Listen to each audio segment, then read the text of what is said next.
Ukrainian President Volodymyr Zelensky has accused Russian troops of gruesome atrocities in Ukraine, telling the United Nations Security Council those responsible should face war crimes charges at a Nuremberg-like tribunal.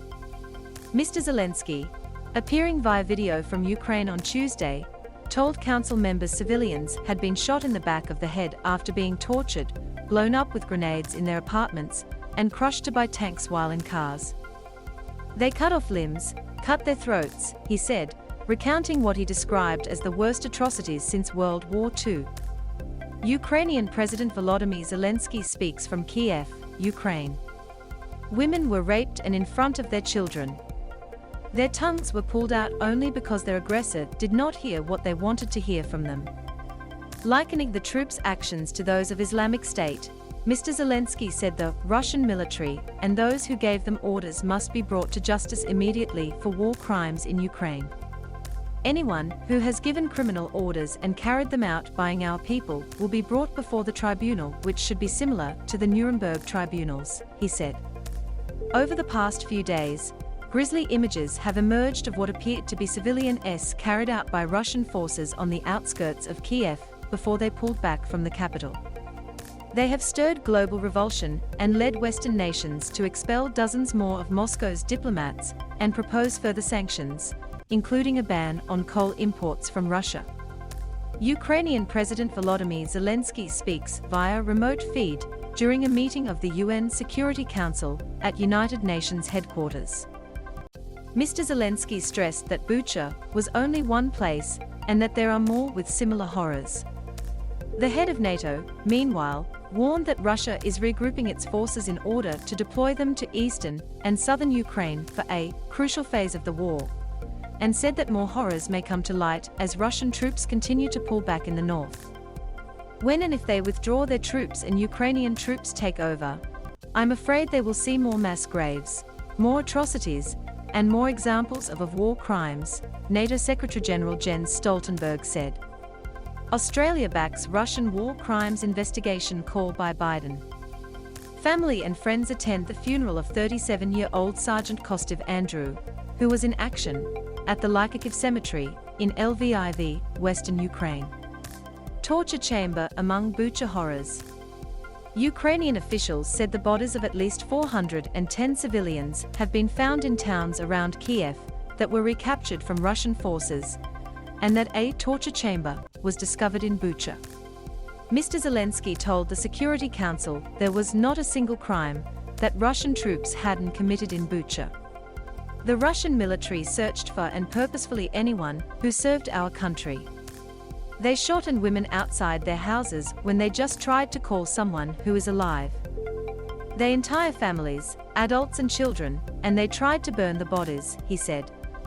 Police and other investigators walked the silent streets of Bucha on Tuesday, taking notes on bodies that residents showed them.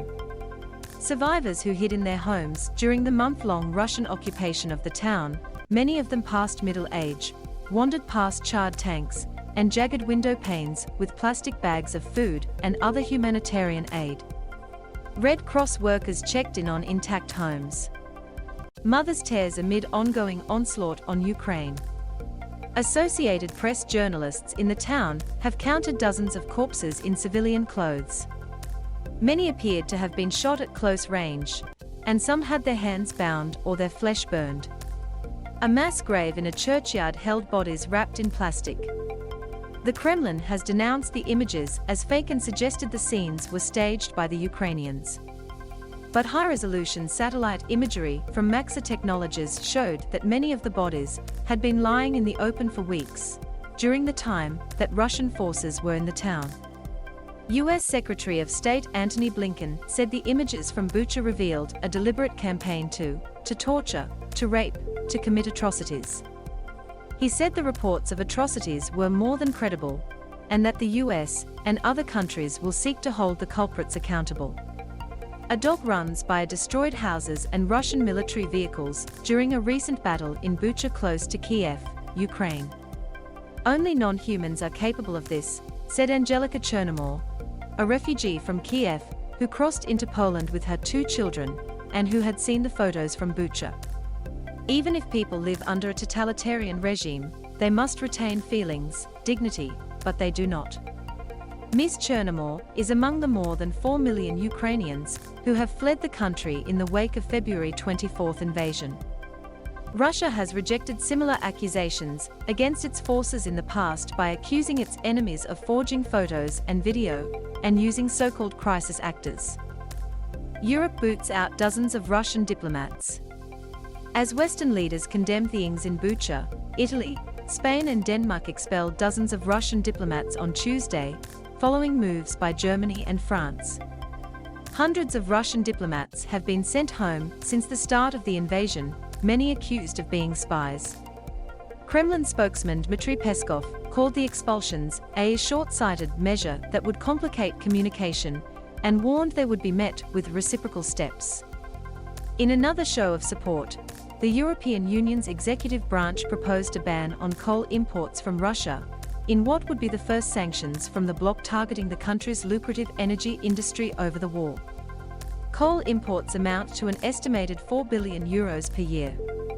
Ruslan Mishanin bids farewell to his 9-year-old daughter as the train with his family leaves for Poland at the train station in Odessa.